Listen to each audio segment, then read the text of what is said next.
One of the greatest principles of wealth is that you don't attract what you want, you attract what you are.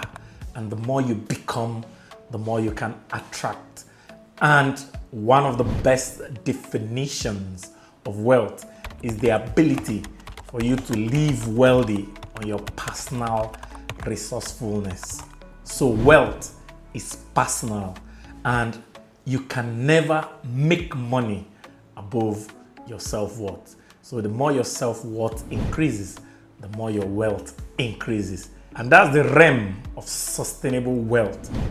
But how can you increase your self-worth if you don't know how to know your self-worth? I'll show you your self-worth. My East China. I'm an expert global business solutions expert and your real estate success strategist known as the mayor of Calgary. So welcome to the recap of the live stream where every week on Sundays by 6 p.m. GMT +1, we do a live stream and take on a topic that has to do with life, business, money, economy, or anything you choose.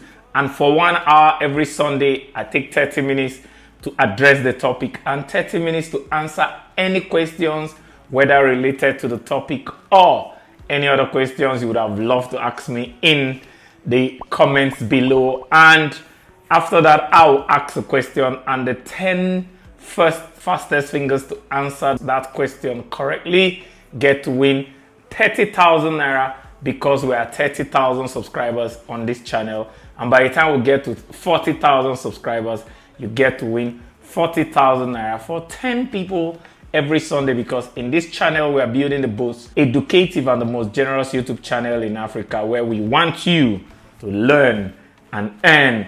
But because of how rowdy the live session is, after every Sunday, we decide to recap the same topic, where we break it down in a cool, calm, and calculated environment to allow those that want to dig deep into the topic to learn better. And today's topic is how to know your self-worth.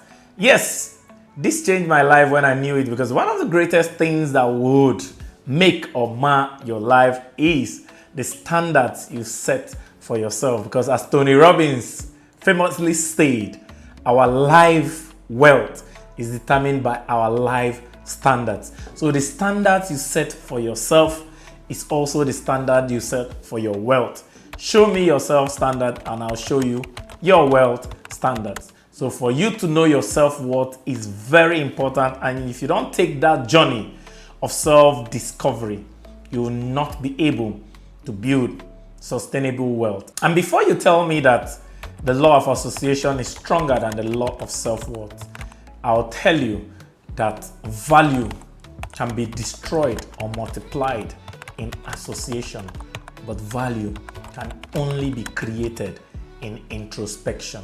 It's only when you introspect that you create value, then either multiply that value by association or destroy it by the wrong association. So let's get down to knowing self-value or self-worth. Self-worth is also defined as self-esteem, so they can both be used interchangeably, and the dictionary defines it as your confidence in your worth, abilities, or your self-respect. But one of the best definitions that changed my perspective about self-worth is Brian Tracy's definition in his book, The Psychology of Selling. This is one of the books that not only helps me sell, but helped me discover my self-worth and build my unstoppable confidence. I'll advise you get the book. He simply defines self-worth as how much you love yourself. You might tell me you love yourself, but before you conclude, let's find out if you do. From these two definitions, there are 6 emanating concepts of self-worth that we're going to look into in this discussion, and that's the totality of this discussion. Number 1 is your self-belief. Number 2, self-abilities.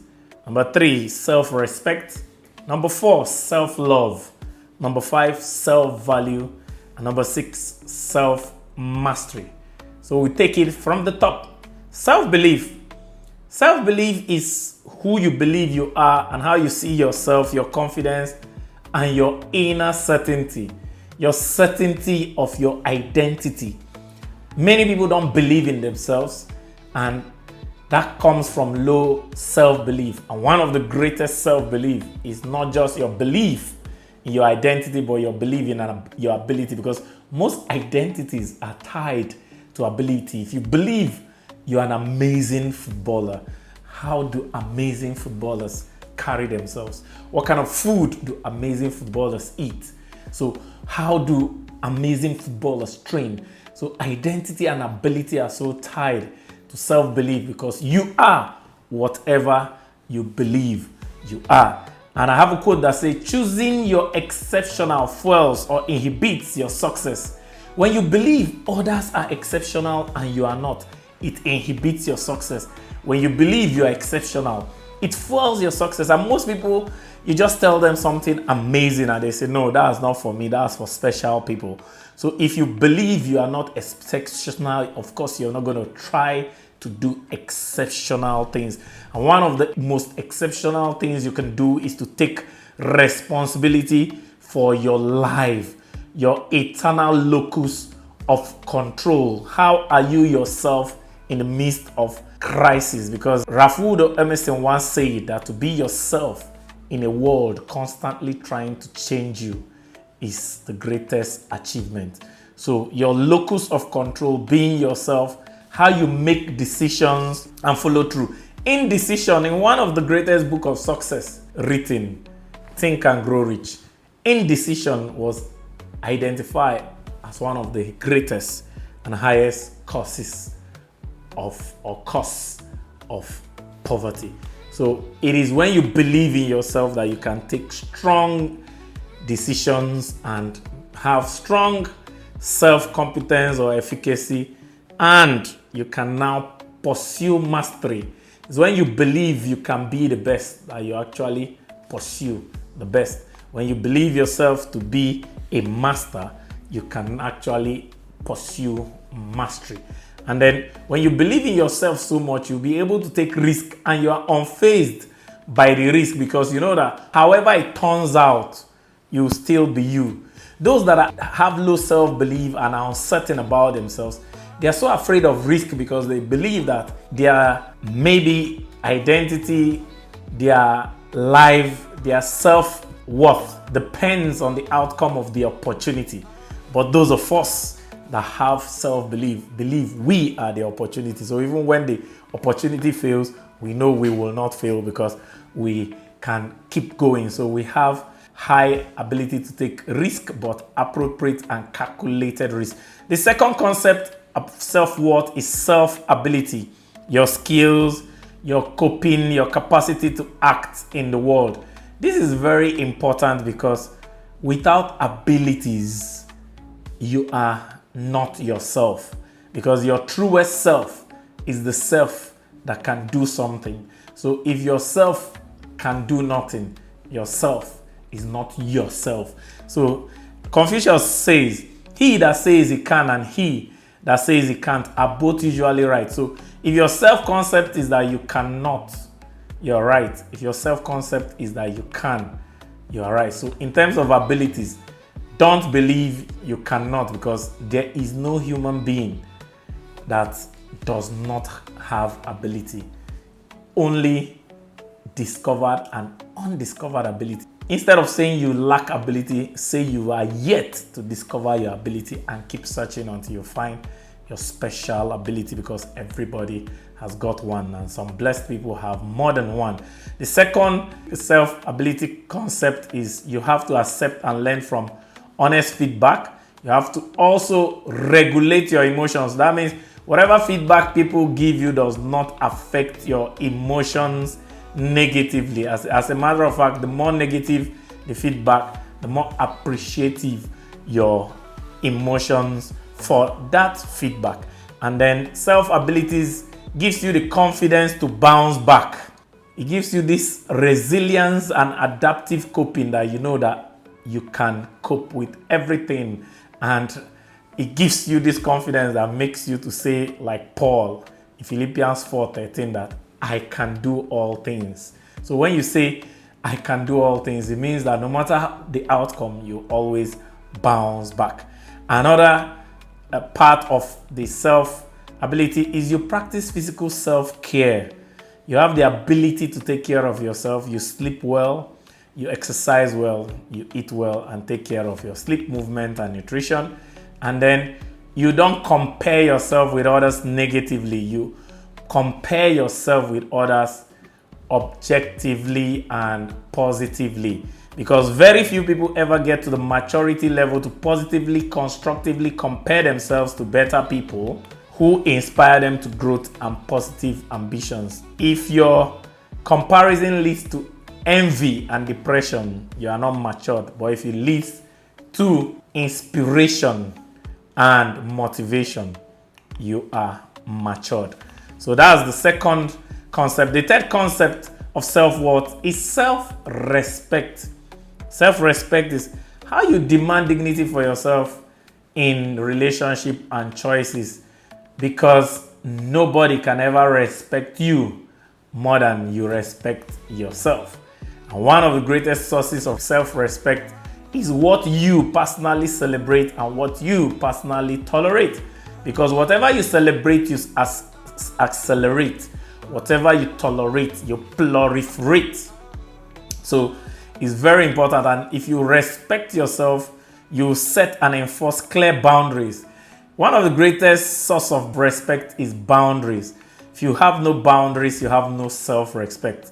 I have a quote that says that boundaries are the wings that gives freedom its liberty to fly. So no matter how free you are, you must have boundaries. And you can then learn this next self-respect of saying no, because if you respect yourself, you won't say yes to everything, especially saying yes to pleasing other people or manipulation. You will learn to say no to a lot of things because you respect yourself.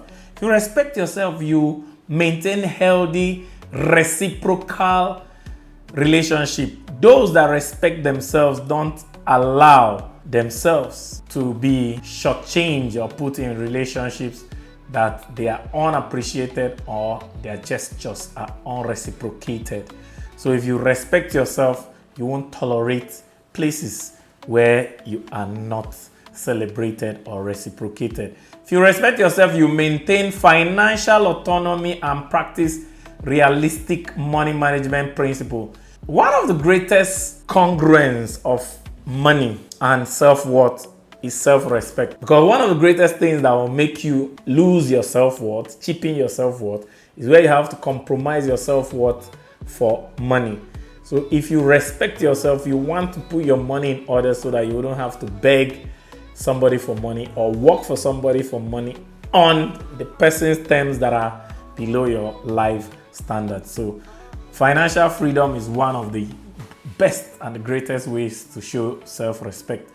And the highest way to respect yourself and avoid others disrespecting you is to have financial independence, with financial freedom being the peak of self-respect. So money stops insult. If you want to stop taking shit from people, then make a shitload of money and you stop taking shit. And the fourth is self-love. This is actually the nucleus of self-worth. Remember, Brian Tracy defined self-worth as how much you love yourself. So how you treat and nurture yourself is self-love. And the best form of self-love is personal development, because when you love something, you want to nurture it and develop it. And you'd have self-love when you have stable self-confidence that does not depend on your performance, result, or especially the opinion of others. One of the greatest shows of self-love is not to care about the opinion of others, not to care about the outcome of things, because you only care about your input, your quality, the quality of yourself, because you know you've done your best. Even if the best result don't come, you are not fazed by it. You know you do your best. Even if opinions say otherwise, you're not fazed by it, because you don't care. And caring about people's opinions is one of the greatest show of self-hatred. When you love yourself, you won't love the opinion of others. When you love yourself, you practice self-compassion and not harsh criticism. Now, you love yourself so much not to care about the opinion of others, but when others are trying to beat you down, you resist it. It will now be very foolish if you now beat yourself down. So people that have self-love don't turn to their self-critics. They turn to their self-cheerleaders. They try to do their best so that they can cheer themselves on. And even when the world is not there, they are there cheering themselves on. If you have self-love, you practice gratitude and positive reframing. Gratitude is the greatest form of self-love and self-care, because gratitude is the greatest attitude that leads you to the greatest altitude in life. If there's one thing you take from self-worth, everything said in this whole video, if you can just take one: self-gratitude. That will give you a high level of self-worth. And reframing is where you try to bring out positive reframes. Like somebody insults you or say something negative about you, instead of getting angry, you get empathic and you pity the person and say, oh, this person must be insulting me because probably came from a dysfunctional family or had a wrong upbringing. It's not his fault. I'm pitying him so much. So reframing is very important. And one of the greatest reframing is suffering and training. When you're going through challenges, those that don't reframe call it suffering. Those of us that reframe call it training. And when you are training to be a champion, there's nothing you cannot go through. And that's why it is that positive reframe that made me say, I don't go through challenges, I grow through challenges, and nothing excites me like growth. So that's a positive reframe. But in terms of gratitude, as I said, the best of love is love laced with gratitude. The worst kind of love is love laced with entitlement. So instead of feeling entitled to yourself, be grateful to yourself, and your self-love will be very healthy. And another show of self-love is finding what yourself loves to do. Finding what yourself really loves to do. It's amazing how simple this is, but how difficult a lot of people find it difficult to find what they really love to do, because they want to know what the popular majority says is good to do. Most people are doing what they say they love to do because people love what they are doing, not because their self love what they are doing. To detach yourself from people's expectations and really do what you love is the best form of self-love. So loving what you do is passion. Doing what you love is fun. But doing what is right is freedom. Then when you combine doing what you love that is right, man, that's heaven on earth. So self-love is very important. And one of the greatest self-love is finding something you love doing that gives you the kind of income you love. That's heaven on earth. The fifth value concept from our self-worth concept is self-values. If you have no value, you have no value. If you have no value in terms of values, you have no value in terms of financial value. So how you align your life with meaning and purpose is your self-value. You need to have core values that are the unviolatable, uncompromisable life standards that you keep at all costs.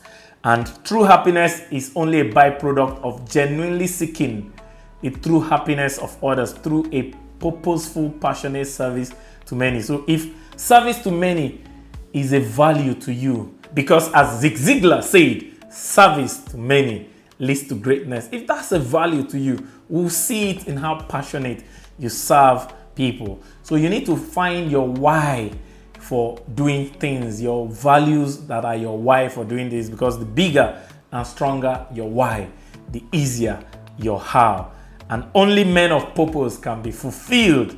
If you don't know why, you'll never be fulfilled. So your values are the core nexus of your purpose on earth, the things that create your purpose, and you can now live true to those values, and you can be said to live authentically. Because if you have value, you live authentically where your actions match those your values that you say you have. If you have values, you have a clear sense of purpose and pursue meaningful goals when you have self-value. If you have self-value, you contribute to others, and you'll be so pro-social in action and in philosophy and thinking that you want to leave a lot of value and impact on the life of other people.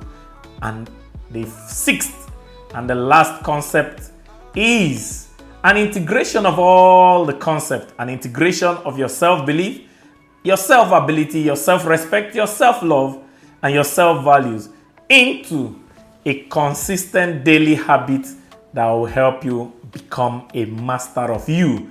Because the only thing that is worth more than conquering the world is conquering yourself. And the best person to conquer you is you. So when you conquer yourself, you have achieved mastery.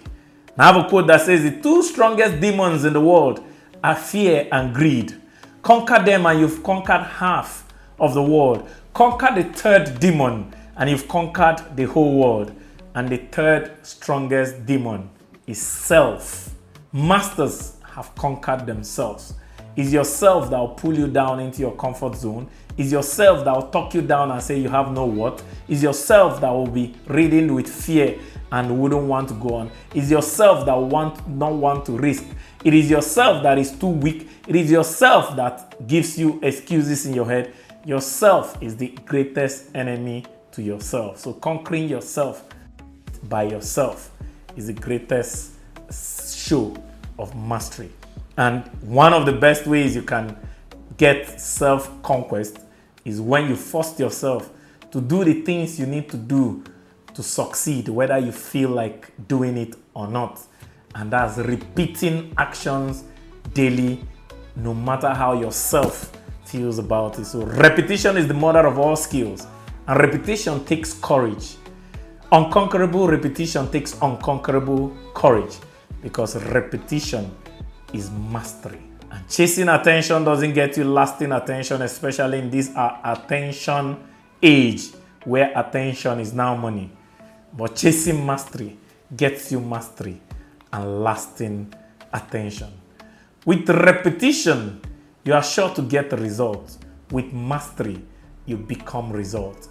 Or as Bruce Lee puts it, I am not afraid of a man that has practiced 1,000 kicks once. I am afraid of a man that has practiced one kick 10,000 times. So mastery is real, or the pinnacle of self-worth. And one of the greatest ways to show mastery is discipline. Because when you cultivate the daily disciplines that force yourself by yourself to fall in line with your goals and values, you have success. And then to consistently review, track, and upgrade your daily habits and discipline and your results and upgrade them is a show of true mastery. When you're a master, you integrate lessons from failures into lasting wisdom. As a matter of fact, if you picked no lesson from your last failure, then you didn't fail hard enough. Go back and fail again. True masters pick pearls from their failures. If you're a master, you balance short-term desire with long-term vision. The only thing called mastery is delayed gratification. The only thing called worthlessness is instant gratification. If you're a master, you demonstrate consistency between what you say, what you do, and who you are. That's what masters do. Congruence is the stuff of masters. But when you're a master, you do more than just congruence. You do mastery, which is repetition, even when congruence says otherwise. All these 6 concepts are bringing us to only one conclusion that is one of the greatest realities of self-worth. And that conclusion is your reality is what you tolerate. Your self-worth is what you tolerate for yourself. and what you tolerate from others, because it begins with you and ends up with others. And there are 12 things you must not tolerate from yourself for you to have a high self-worth. If you have high self-worth, you won't tolerate bad character from you. You won't tolerate your having bad attitude, especially blaming others. You won't tolerate your being late or your wasting time. You won't tolerate your being idle. You won't tolerate your dressing bad or being untidy. You won't tolerate your taking uncalculated risk.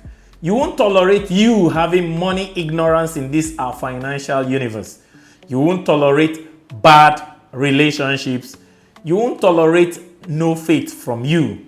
You won't tolerate no clear future by you. You won't tolerate dysfunctional self-family. That means you will never allow yourself to start a dysfunctional family, and you will not tolerate all inexcellence. And one of the greatest inexcellences that people of high self-worth never tolerate is the opinion of others that have not produced excellent results.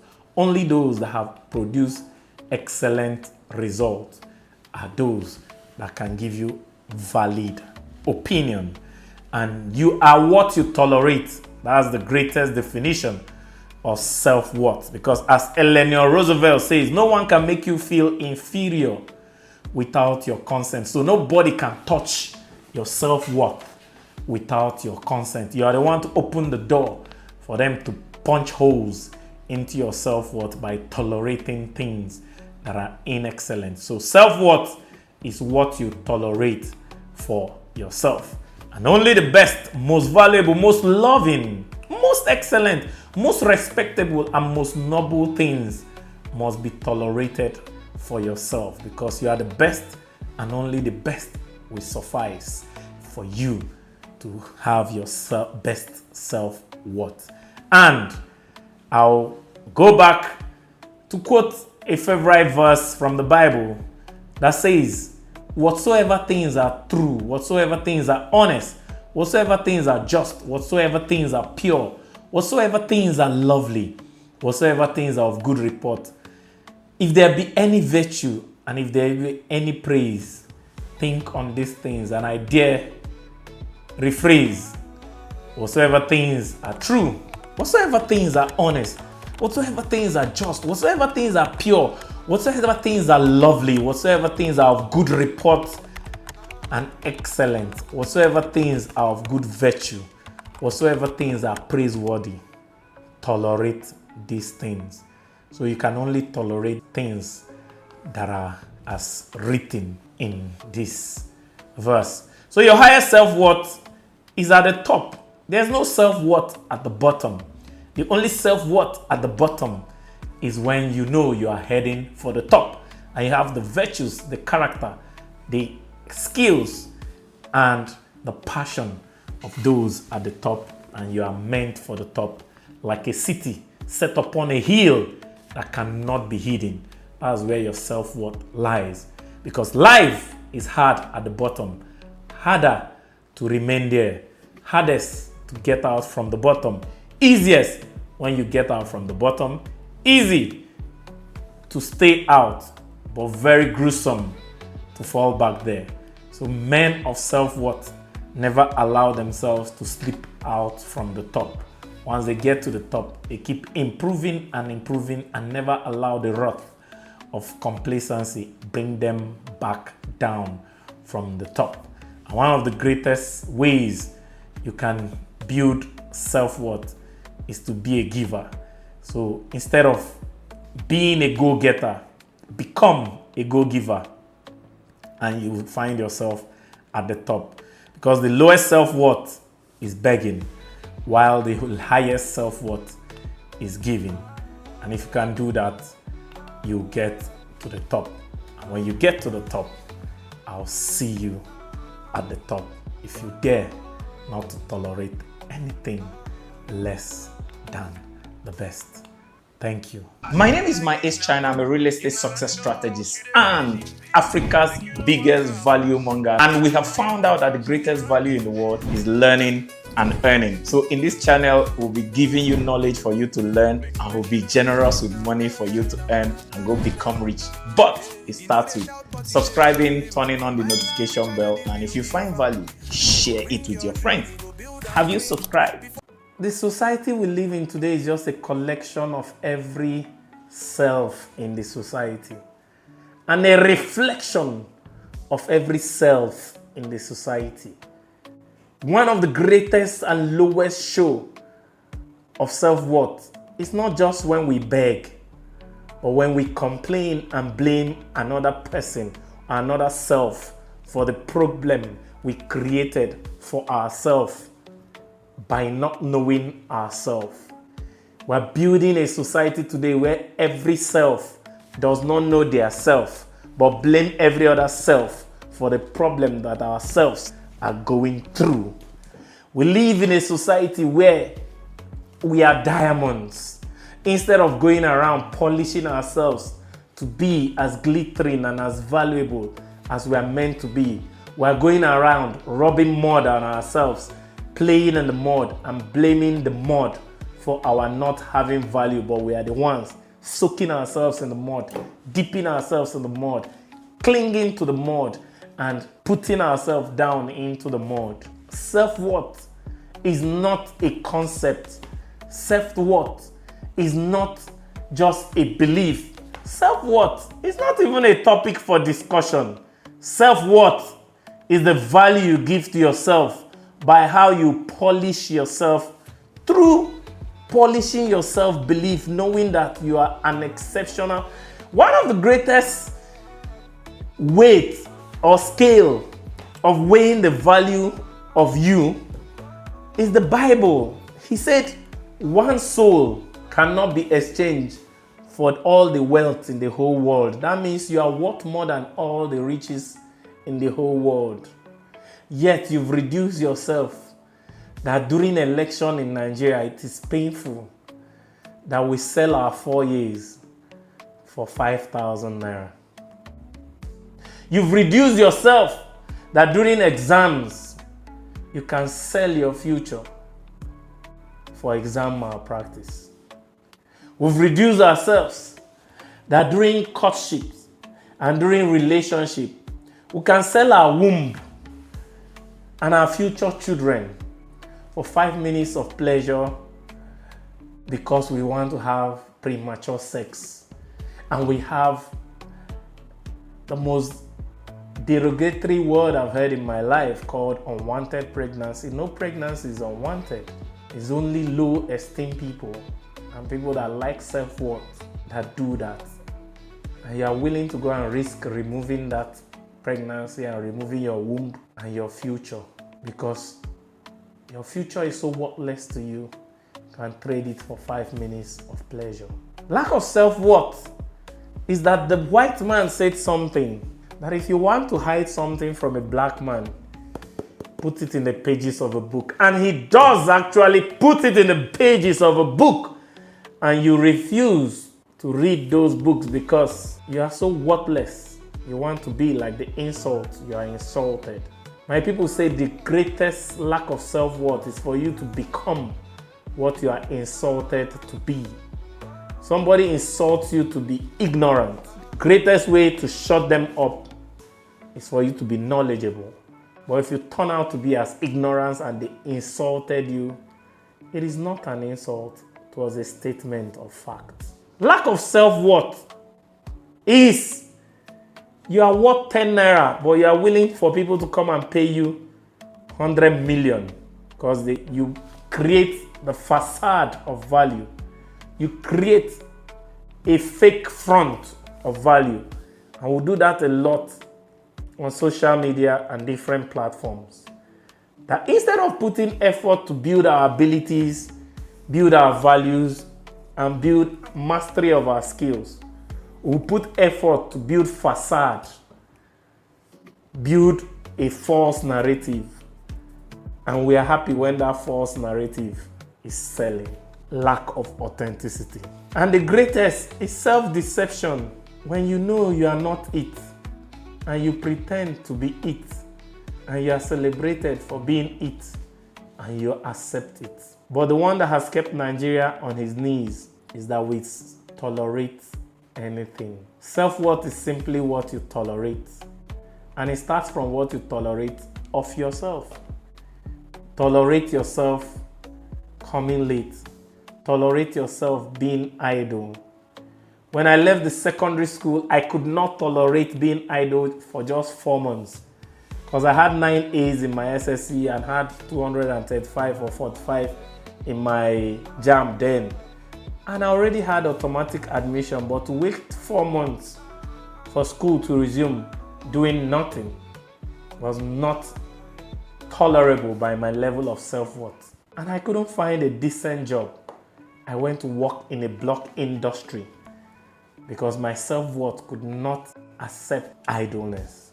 There's dignity in labor, but so many of us accept idleness. So many of us accept being treated like second-class citizens.